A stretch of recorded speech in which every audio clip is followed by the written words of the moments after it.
Good evening. We begin tonight with something almost impossible to imagine. 2,000 Russian military trucks completely stuck, going nowhere.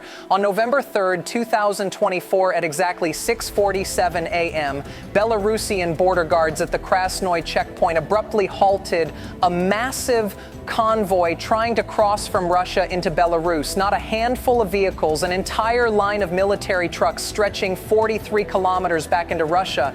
These weren't empty transport vehicles. They carried ammunition, armored personnel carriers, mobile artillery, fuel tankers, and command units. This convoy had been cleared in advance, approved through the same military cooperation protocols used for decades. But Belarusian President Alexander Lukashenko personally ordered the border closed. Think about that. Russia's closest ally, the man whose regime survived only because of Russian intervention in 2020, shut the door on Russian troops. This wasn't about paperwork. This was Belarus. The same Belarus that launched Russian troops toward Kiev in 2022, suddenly refusing entry to Russian forces. The implications reach far beyond stranded trucks. Satellite images from Planet Labs showed a dark ribbon of military vehicles visible from space, roughly 15% of Russia's remaining mobile logistics capacity. These vehicles are the backbone of Russia's supply system, moving ammunition, fuel, food, and medical supplies. Weeks of planning and consolidation, all frozen because Lukashenko said no. This is the most significant rupture in Russia's alliances in decades, and Russian state media has reported none of it.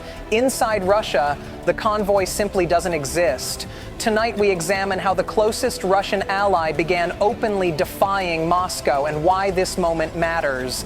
To understand the magnitude of this break, we need to revisit the Belarus-Russia relationship and Lukashenko's dependence on Putin. Lukashenko has ruled Belarus since 1994, Europe's longest-running dictatorship. For years, he balanced between Russia and the West, taking Moscow's money while trying to keep some independence.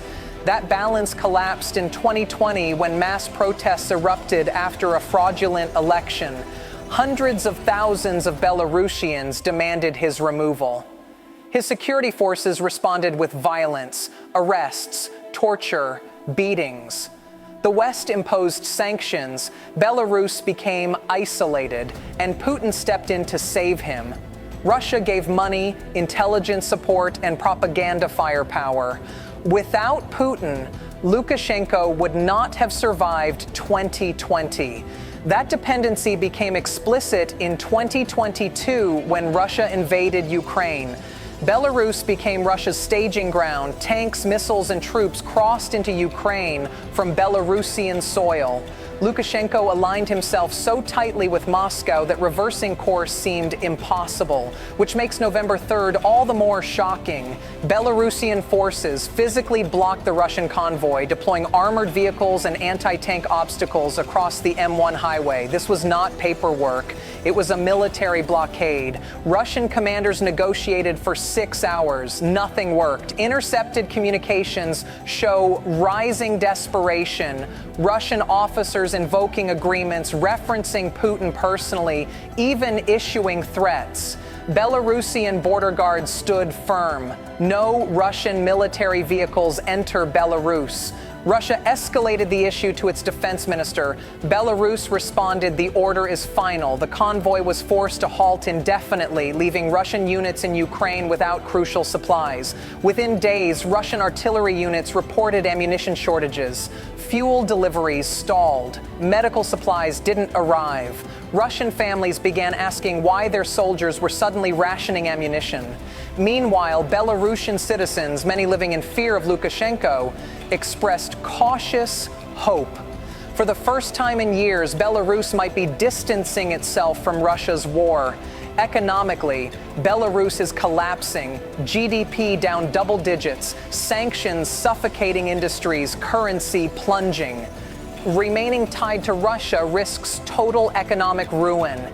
Inside Russia, families of soldiers feel the impact directly. Less ammunition, fewer supplies, more casualties. Yet Russian media remains silent. Lukashenko, after 30 years of rule, now faces a calculation: stay aligned with a weakening Russia or break away to survive. For years, Putin treated him like a subordinate, ordering Belarus to serve Russia's needs. Lukashenko resented the humiliation, but had no choice. Now, with Russia weakened, he sees one last chance to regain independence. Russian officials were stunned. He actually did it, one said in a leaked intercept. They couldn't believe Lukashenko defied Putin so openly. And Putin hasn't forced a reversal because he may no longer have the leverage. The historical echoes are unmistakable. Client states rebel when empires weaken. Belarus blocking Russian convoys signals something larger collapsing. Russia loses its staging ground, a key buffer zone, and its last loyal ally in Europe. Other Russian allies, Armenia, Kazakhstan, Kyrgyzstan, are watching. If even Lukashenko can break away, what does that say about Russia's power?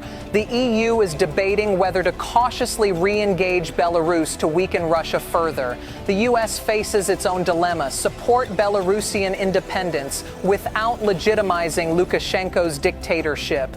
Belarus is not becoming democratic, but it is becoming less controllable for Moscow.